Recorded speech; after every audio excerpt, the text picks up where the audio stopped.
Olá pessoal, tudo bem? Sou Elá de Holanda, escritor, construtor, jornalista, autor de 46 livros solos, né? Hoje muitos deles de esporte, né? Hoje a gente vai falar um pouco do Campeonato Brasileiro, que tem um livro meu que saiu esse ano, que é Campeonato Brasileiro, a História, né? Você tá vendo aí mais de perto. Na verdade, a gente já fez alguns vídeos aí no YouTube, dividido em quatro partes, né? Com a história da Série D de 2017, uma análise da Série C, da Série B e da Série A. Esse vídeo aqui é diferente. Eu queria fazer, na verdade, uma análise por estado, né? Como estão divididos todos os estados nas quatro divisões, para você se situar mais. Pô, qual é o meu estado? Quais são os times que vão disputar, né? E a gente vai começar por São Paulo, né? São Paulo vai ter 17 representantes nas quatro primeiras divisões, né? Nas quatro divisões que funcionam no Brasil. Serão 5 representantes na primeira, 3 deles da capital, né? O Palmeiras, Corinthians e o São Paulo. São Paulo e Corinthians. Eu estou contando aqui Campeonato Brasileiro desde 1971. Taça Brasil Roberto Gomes Pedrosa, né? Eu considero outros torneios. Também vale como título nacional, mas eu estou contando os títulos desde 1971, quando foi criado o Campeonato Brasileiro. Então serão 5 representantes paulistas na primeira divisão, 3 deles da capital, o São Paulo e o Corinthians que ganharam 6 vezes, o brasileiro desde 71, e o Palmeiras ganhou 5 desde 71. E 2 do interior, né? O Santos, que é do litoral, da cidade de Santos, ganhou por 2 vezes, e a Ponte Preta de Campinas, né? São 5 representantes na primeira divisão. Na segunda divisão nós temos 2 representantes. O Guarani, que já foi campeão brasileiro, né, de Campinas, e o Oeste de Itápolis, que há um tempo já vem balançando aí para cair para a segunda divisão. Na terceira divisão são 4 representantes, né? Tá muito bem representado aí o futebol paulista na terceira divisão. O Botafogo de Ribeirão Preto, que tem uma torcida gigantesca, né? O Mogi Mirim, que é da cidade de Mogi das Cruzes, né? Nós temos também na terceira divisão o São Bento de Sorocaba, tem menos tradição aí, e o Bragantino, né, que já foi até campeão paulista, de Bragança Paulista.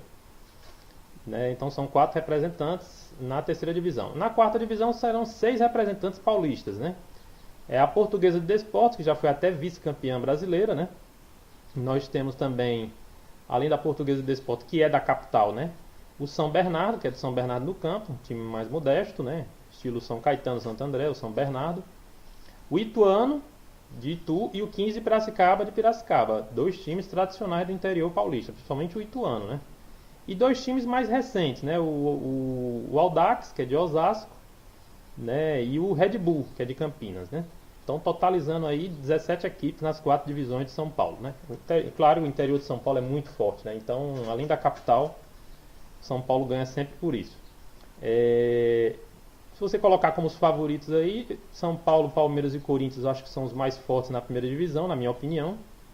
O Guarani na segunda, Botafogo de Ribeirão Preto e o Bragantino aí na terceira, Português e Ituano na quarta, né? Essas são umas apostas assim por cima, né, que eu estou fazendo. Continuando na região sudeste, né, no estado do Rio de Janeiro, serão 10 equipes, né? 4 na primeira divisão, na verdade 9 equipes. 4 na primeira divisão, os 4 grandes, né? Flamengo, 6 títulos, contando com a Copa União. O Fluminense, 3 títulos, contados a partir de 71. O Vasco, 4 títulos, tetracampeão. E o Botafogo, que tem um título brasileiro desde 71. São os 4 são da capital carioca. Na Série B, o futebol carioca não tem nenhum representante. Na C, 2 times tradicionais do interior, né? O Volta Redonda, que é da cidade de Volta Redonda, e o Macaé, que é da cidade de Macaé, né? E na quarta divisão serão 3 representantes, sendo 2 da capital. Um deles tradicionalíssimo, né? O Bangu.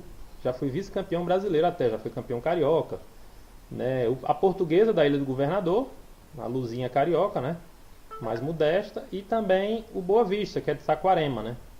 No Rio de Janeiro. Eu acho que do futebol carioca aí, né? Flamengo, Fluminense e Botafogo são os mais fortes aí para a primeira divisão. Na terceira divisão eu acredito muito no Volta Redonda. E na quarta divisão eu estou acreditando no Bangu. A diretoria está fazendo um trabalho bom. Eu estou acreditando muito no Bangu. Falando do futebol mineiro, né? O futebol mineiro vai ter 2 representantes na primeira divisão. O Cruzeiro e o Atlético Mineiro, né? Os tradicionais de Belo Horizonte. O Cruzeiro ganhou por 3 vezes desde 71. E o Atlético Mineiro ganhou uma vez no primeiro Campeonato Brasileiro, quando foi criado em 71. Né? Na segunda divisão, temos 2 representantes do futebol mineiro também. Aliás, na primeira, segunda e terceira, 2 representantes do futebol mineiro. Na segunda, o América Mineiro, que já ganhou o Campeonato Mineiro, né? Ganhou Copa Sul Minas, torneio regional de Belo Horizonte, que caiu ano passado. E temos o Boa Esporte, né? O Boa Esporte, que é o time do goleiro Bruno, né? Que foi preso. Né? Não cabe aqui julgar a gente, né? Falar sobre isso, que já é outro assunto. Mas o Boa Esporte, que é da cidade de Varginha, né?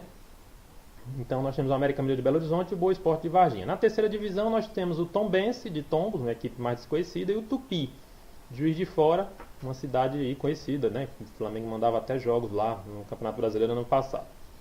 Né? Só aí já vão 6 equipes, né? E temos 3 na quarta divisão, totalizando os 9, né? Nós temos a Caldense de Poços de Caldas, o Vila Nova de Nova Lima, que é mais tradicional, já ganhou o Campeonato Mineiro, e a URT de Patos de Minas, né? Eu acho que eu acredito muito aí. O Cruzeiro e o Atlético vão buscar título na primeira divisão. Acredito no América Mineiro na segunda, pelo acesso. Terceira divisão, não acredito em nenhum dos 2 mineiros, mas se tiver de apostar um, talvez o Tupi. E na quarta divisão, eu não acredito no Vila Nova. Nova Lima deu uma queda muito grande, mas eu acredito muito na Caldense. Né? Então tá aí o futebol mineiro. E completa na região sudeste, o futebol do Espírito Santo, apenas com representantes na quarta divisão. Não tem nenhum, nem na primeira, nem na segunda, nem na terceira. Na quarta divisão, a Desportiva, que é de Cariacica. É uma equipe mais tradicional, né? Já ganhou o Campeonato Capixaba 18 vezes. E o Espírito Santo, que é de Vitória. Não tem ainda um título de expressão, mas é uma equipe que os empresários estão investindo lá e aos poucos está tentando conquistar o espaço, né? É uma pena, né? O futebol do Espírito Santo, em uma região tão rica como a região sudeste, no Espírito Santo não consegue colocar pelo menos nas 3 primeiras divisões um time, né? Mas é isso, a região sudeste então basicamente 17 times de São Paulo, distribuídos nas 4 divisões, 9 do Rio, 9 de Minas Gerais, né? 17 com 9, 26, 35 com Minas Gerais e 37 com o Espírito Santo. Serão 37 equipes aí da região sudeste. Na região sul, nós temos aí o futebol do Rio Grande do Sul, né, com um representante apenas na primeira divisão, o Grêmio, que é bicampeão brasileiro, de Porto Alegre. Na segunda divisão nós tivemos uma queda, né, histórica, né, do Internacional, né, tricampeão brasileiro de Porto Alegre, está na segunda divisão. O Juventude de Caxias do Sul, tradicional, né, e o Brasil de Pelotas de Pelotas. O Juventude já ganhou até Copa do Brasil, né, e o Brasil de Pelotas já ganhou o Campeonato Gaúcho. Então o futebol gaúcho vem forte na segunda divisão. Na terceira divisão, o futebol gaúcho tem apenas um representante para formar aí os 5, né, nas 3 primeiras divisões, que é o Ipiranga de Erechim. No entanto, o Ipiranga vem crescendo nos últimos anos, né? E na quarta divisão nós temos 3 representantes do futebol gaúcho, totalizando 8 nas 4 divisões do futebol do Rio Grande do Sul. Os 3 representantes do futebol gaúcho na quarta divisão é o São José, que é da capital, Porto Alegre, né? Que é o terceiro time, né, da capital. Nós temos também o Novo Hamburgo, que foi campeão gaúcho, né, desse ano pela primeira vez, o chamado Noia, né? E temos também a equipe do São Paulo, né, que é da cidade de Rio Grande. É uma das equipes mais tradicionais, né, do futebol brasileiro, mais antigas, né? Eu acredito no futebol gaúcho aí. Eu acredito muito no Grêmio para título na Série A. No Inter, com certeza, e no Juventude para tentar o acesso, né, na B. Não acredito no Ipiranga na C, e na Série D acredito no Novo Hamburgo, claro, porque foi campeão gaúcho, a gente tem que acreditar, né? Então é isso, futebol gaúcho. Eu não falei do futebol do Espírito Santo porque eu não acredito que nenhum dos 2 possa conseguir o acesso. Talvez a Desportiva, né? Já o futebol do Paraná tem 2 representantes na primeira e 2 na segunda, né? E nenhum na terceira. Os 2 da primeira e os 2 da capital, né? Curitiba, né? Que é o Coritiba e o Atlético Paranaense. Ambos já foram campeões brasileiros uma vez cada, né? Na Série B nós temos o Paraná, que é o terceiro time de lá, na cidade de Curitiba também. E temos o Londrina, que do interior é o time mais tradicional do futebol do Paraná, na segunda divisão. Na terceira, como a gente falou, não tem representantes. E na quarta divisão, o futebol paranaense tem 3 representantes, somando aí os 4 com 3, 7 representantes no total do futebol do Paraná. Na quarta divisão nós temos o Operário de Ponta Grossa, que há 2 anos atrás, ou um ano atrás, foi campeão paranaense. O Operário de Ponta Grossa é uma equipe sempre forte. O Foz do Iguaçu, né, de uma cidade tradicional, mas que herdou a vaga, na verdade, de outra equipe. E o a equipe do PSTC, né? Que parece partido, né? Que é de Cornélio Procópio, né? Mas não é partido, realmente existe essa equipe. Né? No futebol do Paraná, eu acredito que o Curitiba deve brigar para não cair, né? O Atlético vai ficar ali no meio, né? Na Série B eu acredito muito no Paraná. Acho que o Paraná está melhorando. E na quarta divisão no Operário de Ponta Grossa. As perspectivas, pelo menos minhas, não são tão boas para o futebol paranaense esse ano. Futebol de Santa Catarina, né, vive uma boa fase. Nós temos aí o Avaí de Florianópolis e o Chapecoense, a Chapecoense de Chapecó, né? Na primeira divisão. Na segunda divisão, o Figueirense, rival do Avaí de Florianópolis, e o Criciúma de Criciúma na segunda divisão. Na terceira divisão nós temos o Joinville, da cidade de Joinville, que caiu ano passado, né?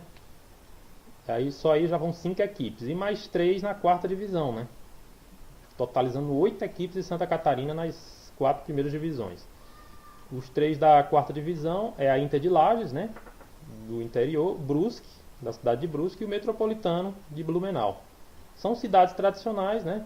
Eu acredito muito no futebol de Santa Catarina esse ano. Eu acho que o Avaí luta para não cair, mas a Chapecoense deve ficar ali brigando pela Sul-Americana. Na Série B, acho que o Figueirense luta para subir, tem boas chances. Na terceirona, acho que o Joinville também tem boas chances de retornar a B. E na quarta divisão, eu acho que a Inter de Lages e o Brusque podem dar trabalho, né? Falamos aí do sul do país, agora vamos para o centro-oeste, né? Goiás. Goiás não tem representante na primeira divisão, tem um representante na primeira divisão, o Atlético Goianiense, né? Mas não tem, que eu quis dizer, dos 2 representantes mais tradicionais, o Goiás e o Vila. Na primeira divisão está o Atlético Goianiense, que já ganhou o Campeonato Goiano, da cidade de Goiânia. Na segunda divisão, os 2 representantes também da capital Goiânia, né? O Goiás e o Vila Nova. Na terceira divisão não tem representantes do futebol goiano. E na quarta divisão são 3 representantes, totalizando aí 6 equipes, né? Na quarta divisão nós temos o Anápolis, que é tradicional do interior, o Itumbiara também tradicional do interior, e o Aparecidense, que tem menos tradição, da Aparecida de Goiânia. Então são 6 representantes aí. Eu acho que o Atlético Goianiense luta para não cair, né, na primeira. O Goiás eu acho que também tem mais estrutura, mas não deve conseguir subir. Mas o Goiás tem um histórico de se recuperar durante as competições. Então começou mal, até a gravação desse vídeo só tinha tido 1 ou 2 rodadas. Mas eu acredito que possa se recuperar. O Vila Nova também não acredito muito. Futebol goiano não acredito muito esse ano. Talvez na quarta divisão ali o Anápolis, o Itubiara possa beliscar alguma coisa. Futebol do Distrito Federal, só temos 2 representantes, os 2 na quarta divisão, que é uma pena, né? Um estádio novo, Mané Garrincha, podendo ser utilizado aí, não é o único estádio que não vai ser utilizado em nenhuma das divisões, né? A não ser para jogos especiais aí de equipes de outro estado. Nós temos na quarta divisão o Ceilândia e o Lusiânia. Os 2 times já ganharam o Campeonato Brasiliense, mas nós não temos equipes tradicionais de Brasília, né? Que é o Brasília e o Brasiliense, né? O Gama também. Então Ceilândia e Lusiânia na quarta divisão. Acredito talvez no Ceilândia aí para beliscar uma vaga para a terceira divisão, que seria bom, né, para o futebol do Distrito Federal. Aí vamos para Mato Grosso e Mato Grosso do Sul. Mato Grosso está melhor do que Mato Grosso do Sul nos últimos anos, né? Porque tem a Luverdense, de Lucas do Rio Verde, na segunda divisão. Tem o Cuiabá, que joga na sua Arena Pantanal em Cuiabá, na terceira. E na quarta divisão tem 2 representantes. O Sinop, que é da cidade de Sinop, e o União Rondonópolis, que é de Rondonópolis, no Mato Grosso, né? Eu acho que o Luverdense não deve brigar por muita coisa. Acredito que o Cuiabá pode brigar para subir para B, né? Na terceira divisão. Na quarta divisão não acredito em nenhuma das equipes do Mato Grosso. No Mato Grosso do Sul, somente 2 representantes, os 2 na quarta divisão, né? Que é o Comercial, da capital Campo Grande, o time grande de lá. E nós temos também do Mato Grosso do Sul a equipe do 7 de Dourados, né? Que é da cidade de Dourados, no Mato Grosso do Sul. Não acredito muito, talvez o Comercial mais pela torcida, tradição, pode ter um impulso ali e conseguir alguma coisa.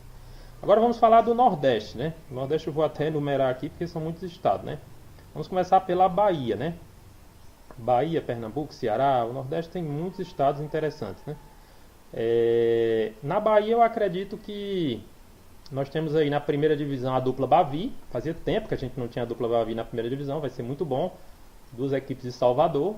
Não temos representantes na segunda e na terceira divisão, porque a gente sabe que o interior da Bahia é fraco no futebol, né? Mas na quarta divisão temos 3 representantes, né? O Fluminense de Feira de Santana, o Bahia de Feira de Santana e o Bahia de Feira de Santana. Então são 6 representantes. Os 2 na quarta divisão, nós temos o Bahia, o Fluminense e o Bahia. Na quarta divisão nós temos 3 representantes, né? O Fluminense de Feira de Santana, né, a Jacobina, que é de Jacobina, e o Juazeirense de Juazeiro. São 5 representantes no total da Bahia. Eu acredito que o Bahia vai fazer bonito na Série A, o Vitória não. E na quarta divisão acho que o Fluminense de Feira pode dar trabalho aí até conseguir o acesso, né? Pernambuco, nós temos aí um representante na primeira divisão, que é o Sport, da capital Recife. Um na segunda, dois na segunda, né? O Santa Cruz e o Náutico, também de Recife, tradicionalíssimos, né? Aí nós temos na terceira divisão o Salgueiro, que é do interior, uma equipe que vem dando um trabalhinho já há um tempo. Só aí já vão 4 equipes, né? E na quarta divisão nós temos aí mais 3 equipes, né? Nós temos o América, que é da capital Recife, né? A equipe do América tem uma certa tradição, é a quarta força lá de Recife, né? Nós temos também na quarta divisão o Central, que é de Caruaru, também uma cidade tradicional, né, de Recife, e o Atlético Pernambucano, né, que apesar do nome não é da capital, é de Carpina, né, e herdou a vaga aí de outro time que desistiu, o Serra Talhada. Então, totalizando, são 7 equipes do Pernambuco, né? O Sport na primeira, que eu acho que não vai fazer feio, deve brigar ali até por Sul-Americana. Santa Cruz e Náutico na segunda, acredito que o Santa Cruz briga para subir e o Náutico briga para não cair. Na terceira, o Salgueiro, acho que vai brigar para não cair. E na quarta, eu acredito muito não no América, mas talvez no Central, né? Surpreender. Essa é a expectativa aí para o futebol pernambucano, que coloca 7 representantes, né? Interessante. O futebol cearense coloca 4 representantes nas 4 divisões. Uma na segunda divisão, o Ceará, da capital Fortaleza. Um na terceira, o Fortaleza, da capital. E 2 na quarta, os 2 Guarani. O de Juazeiro do Norte, e o de Sobral, né, da cidade de Sobral.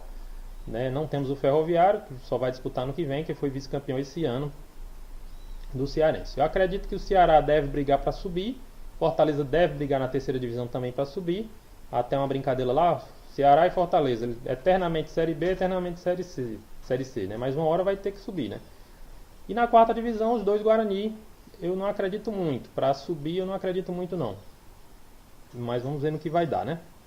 Aí o futebol do Rio Grande do Norte, nós temos aí um representante na Série B, né, o ABC, que é de Natal. É uma equipe que vai dar trabalho. Essa equipe do ABC está bem, ganhou o campeonato local, acho que vai dar trabalho. Nós temos do futebol do Rio Grande do Norte 3 representantes na Série D. Não temos representantes do Rio Grande do Norte na Série C. Né, os 3 representantes estão na D, porque o América caiu. Então nós temos o América, que também é de Natal, assim como o ABC, na quarta divisão. Nós temos o Globo, que é de Ceará Mirim, e o Potiguar, que é de Mossoró. Ou seja, se você pegar, são equipes tradicionais. Não está o Alecrim, que caiu até para a segunda divisão do campeonato estadual, mas está equipes tradicionais. O ABC eu aposto muito na segunda divisão, na quarta divisão eu aposto muito no América. Eu acho que o América vai se reerguer e voltar. Tem estrutura de Série C, pelo menos, o América.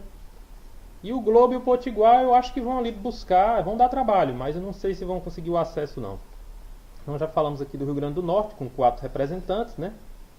Agora vamos falar aqui de Alagoas, o quinto estado do Nordeste. Alagoas tem um representante na B, o CRB, que é de Maceió, um na C, o seu rival, o CSA, também de Maceió, e 2 na D. Aliás, um na C não, 2 na C, né? O CRB eu me esqueci. Peço desculpa, eu me esqueci o Asa, né, de Arapiraca, né? 2 na C. E na Série D, mais 2, totalizando 5 representantes de Alagoas. O Coruripe, da cidade de Coruripe, e o Murici, da cidade de Murici. O Coruripe é muito semelhante ao Asa, né? Uma equipe muito forte do interior lá em Alagoas, né? Depois dos 2 grandes. Acho que o CRB vai brigar para subir na B. Faz tempo que o CRB está tentando. O CSA vai brigar para subir na C, tem um bom time. E na D, eu acredito que o Coruripe deve brigar para subir. O Asa vai dar um trabalhinho na C também, mas eu acho que o objetivo é se manter na primeira divisão. Então são 5 representantes aí de Alagoas, né? O Maranhão vão ter 4 representantes, né? Os 2 na C, né? O Motoclube e o Sampaio Corrêa, os rivais de São Luís, na capital. E na D, o Maranhão, que é da capital São Luís, e o Cordino, da cidade de Cordino. Eu acho que o Sampaio Corrêa briga para subir, assim como o Motoclube na C, mas eu acredito mais talvez aí no Sampaio Corrêa. E na D, eu acho que o Maranhão, né, pela tradição, deve tentar pelo menos beliscar uma vaguinha. Na Paraíba são só 3 representantes, né? O Botafogo, de João Pessoa, da capital, né? O Botafogo de João Pessoa na terceira divisão. E temos dois representantes na quarta, né? O Campinense de Campina Grande, que tem força, eu acho que acredito que o Campinense tem chance de subir. E o Souza da cidade de Souza, da terra do dinossauro. Eu acho que o Botafogo na terceira deve lutar mais uma vez para subir e o Campinense na quarta também tem força suficiente. No Piauí, todos três representantes na quarta divisão, porque o River caiu ano passado, né? Então nós temos o River de Teresina, né, o Altos, que é atual campeão piauiense da cidade de Altos, e o Parnaíba da cidade de Parnaíba. Eu acredito isso aí somente no Altos e no River, né? O Altos porque foi campeão piauiense, está muito bem, e o River mais pela tradição, tem uma estrutura um pouquinho melhor, é da capital, Teresina. Pode ser que o River tente, né? Para terminar o Nordeste, o estado do Sergipe, nós temos aí um representante na terceira, o Confiança, de Aracaju. Eu não acredito muito no Confiança, mas vamos aguardar, né? E dois representantes na quarta, o Sergipe, que também é de Aracaju, e o Itabaiana, que é da cidade de Itabaiana. Eu acredito muito nos dois, porque o Sergipe tem força, tem torcida, e o Itabaiana fez um bom primeiro semestre. Deu trabalho na Copa Nordeste e no Campeonato Sergipano, né? Vamos finalizar aqui com o norte, né, do país. Nós temos aí Pará, Amazonas, Acre, Tocantins, Rondônia, Roraima e Amapá, né? Claro que é a região mais fraca, né? Tanto economicamente do país como do futebol, né? Então a gente vai fazer um breve resumo. O Pará é o único que representa aí pelo menos nas três primeiras divisões, né? Temos o Paysandu de Belém na segunda, o Remo de Belém na terceira e na quarta divisão as duas equipes de Santarém, o São Francisco e o São Raimundo de Santarém, no Pará. Eu acredito no Paysandu na segunda, acredito no Remo na terceira e não acredito nas equipes de Santarém na quarta. Temos a ausência aí do Tunaluso, que faz tempo, faz uns anos que já está na Série B do Paraense, né? Uma pena. Mas eu acredito nesses dois grandes, né, da capital do futebol do Pará, que coloca 4 representantes. Restante dos estados do norte, os outros 6, todos eles apenas com representantes na quarta divisão, né? A Amazonas com o Fest Clube de Manaus na quarta divisão, vai utilizar a Arena Amazônia pelo menos, né? E o Princesa de Solimões, que é de Manacapuru, né? Eu acredito no Fest Clube possa surpreender aí na Série D, né? O Acre com os dois representantes da capital, Rio Branco, né? O Rio Branco e o Atlético Acreano, né? Eu acredito muito no Rio Branco, possa dar trabalho. O Rio Branco tem tradição aí, normalmente sempre belisca vaga na Série C. Tocantins com 2 representantes, o Gurupi, da cidade de Gurupi, e o Tocantins de Miracema, que é da cidade de Tocantins do Miracema. O nome da cidade é essa mesmo, né? Então temos o Tocantins, que é do Tocantins do Miracema, e o Gurupi. O Tocantins, junto com o Distrito Federal, pode ser que me falhe a memória aqui, eu esteja esquecendo de mais algum estado, são os 2 únicos estados que não têm times da capital em nenhuma das divisões, ou seja, Brasília, né, e a capital do Tocantins, Palmas, nós não teremos representantes em nenhuma divisão. Aí vamos para o Amapá, os 2 times da capital, Macapá, Santos e Trem, também não acredito muito. Roraima, né, os 2 times da cidade de Boa Vista, né, o Baré, que é uma equipe tradicional lá da capital de Boa Vista, já ganhou o campeonato de Roraima algumas vezes, né? E de Rondônia, o Real Ariquemes, que é da cidade de Ariquemes, né? Também não acredito muito, e o Genos, que é de Porto Velho, da capital, né? Além do Baré, em Roraima, faltou eu dizer o São Raimundo, né? São Raimundo de Roraima, também da capital, Boa Vista. Então é isso, pessoal, eu fiz um resumo aqui por região, né? Como ficam aí todos os estados representados em cada divisão. Beleza? Espero que tenha gostado. Quem quiser se inscrever, se inscreve. Quem não quiser também não tem problema. Quem quiser adquirir o livro, pode entrar aí no site do Clube dos Autores. Se quiser ajudar o autor, me ajudar, né? Compra no Mercado Livre, um preço um pouco mais alto, 10 a 15 reais mais alto. Mas ajuda aí pra gente continuar fazendo o trabalho aí. Valeu, pessoal. Obrigado. Um grande abraço aí.